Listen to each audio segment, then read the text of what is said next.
semuanya harus pantengin terus dari awal sampai akhir ya, supaya nanti bisa dapat giveaway langsung dari Kak Prilly nih. Nah, boleh diceritain nggak nih Kak Prilly, apa sih sebenarnya isu yang mau di raise gitu dari filmnya Kak Prilly ini sendiri, dan kenapa kok sampai into banget gitu Kak Prilly? Bukan cuma jadi pemeran utama, bahkan jadi produsernya juga. Boleh tuh di-share ke teman-teman. Oke, jadi memang film Kukira Kau Rumah ini mengangkat isu kesehatan mental. Karena aku dan sutradaranya, temanku sendiri, Umay Shahab, itu kita punya visi, kita punya kesadaran yang sama bahwa kita melihat kesehatan mental itu kurang diperhatikan nih.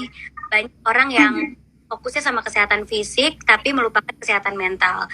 Sehingga saat pandemi, angka orang yang terkena illness tuh melonjak naik. Dan aku melihat bahwa penting banget untuk anak-anak muda tahu dia kenapa kalau misalnya dia merasa tidak baik-baik aja, dan menemukan support system yang baik untuk dirinya. Jadi film ini menceritakan soal Niskala yang punya bipolar disorder, tapi bukan hanya menceritakan dianya, tapi juga menceritakan support system di sekelilingnya, kayak keluarga, pacar, sahabatnya.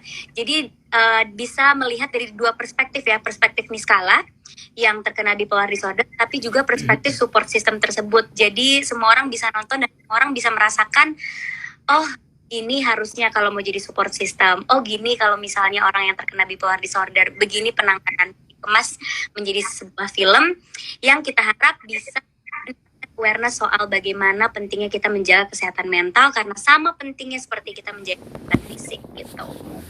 Wes, asik. Itu teman-teman pesannya dari Kak Prilly ya. Menjaga kesehatan mental itu sama pentingnya dengan menjaga kesehatan fisik gitu. Nah, kalau ngomongin filmnya sendiri nih, kalau dari Kak Prilly sendiri seberapa relate sih dengan karakter pemain utamanya gitu? Apakah dalam kehidupan sehari-hari Niskala itu ya beneran Kak Prilly, atau sebenarnya seberapa relate gitu? Atau lebih relate ke karakter yang lain nih? Oke, karena sebenarnya di skala ini aku yang buat karakternya, jadi di skala ini memang aku buat bersama. Jadi kita yang buat bareng-bareng nih, mau seperti apa, dia punya background apa, bajunya apa, sampai sedetail itu ya. Kalau dibilang relate atau enggak, aku bisa relate sama apa yang Niskala rasakan, tapi aku tidak punya background bipolar disorder, aku punya yang lain. Cuma aku mengalami saat-saat dimana aku harus konsul sama psikolog, saat-saat dimana aku membutuhkan orang tua sebagai support system, dimana aku membutuhkan pasangan yang pas untuk relationship, agar relationshipnya bisa berjalan dengan panjang, dan dimana aku juga membutuhkan sahabat-sahabat aku nih gitu. Jadi aku sangat relate salah, dan makanya pas meranin perannya sering banget kayak abis dan aku dan pemainnya tuh diem, terus kita pelukan sama-sama karena emosi yang kita rasain tuh kayak begitu real. Jadinya kita jadi kebawa sama karakternya, bahkan saking stresnya, jadi aku keikutan sama moodnya Niskala kan. Kayak misalnya hari ini moodnya Niskala depresi nih, diambilnya scene-scene-nya. Aku jadi keikutan gitu, terus jadinya ikutan stres. Akhirnya aku pernah satu hari itu minum obat tidur kayak lumayan banyak supaya aku bisa tidur, karena aku keikutan sama fase Niskala gitu, fase Niskala yang gitu. Kalau misalnya fase manic, aku nggak bisa tidur, tapi kalau depresi tuh aku bisa yang lemes banget, nggak mau syuting. Jadi keikutan gitu. Mungkin karena pendekatan karakternya lumayan lama, reading lama, ada acting coach juga. Terus akunya juga relate sama perasaan Niskala gitu. Jadi kebawa. Oh aduh, jadi dalam proses syutingnya pun sampai ke bawah gitu ya Kak, emosi yang dimainkan gitu. Tapi kalau dari pengalaman Kak Prilly sendiri, ada nggak pengalaman terkait kesehatan mental gitu, dan mungkin gimana cara Kak Prilly untuk menghadapi itu?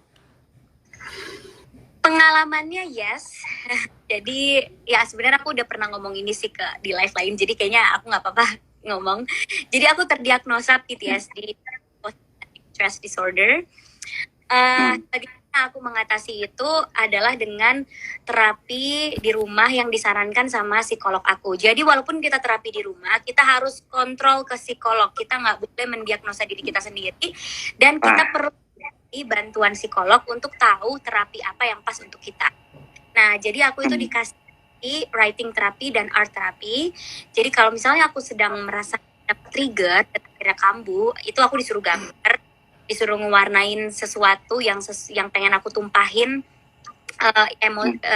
mewakilkan emosi yang ingin aku tumpahin. Terus juga aku menulis, makanya aku banyak nulis buku, terus aku juga nulis puisi. Sebenarnya itu self terapi aku, cara aku terapi menghindari emosi-emosi yang aku pendam gitu kalau misalnya lagi kambuh atau lain sebagainya. Dan juga bikin list aktivitas positif yang sesuai sama hobi sih. Kayak misalnya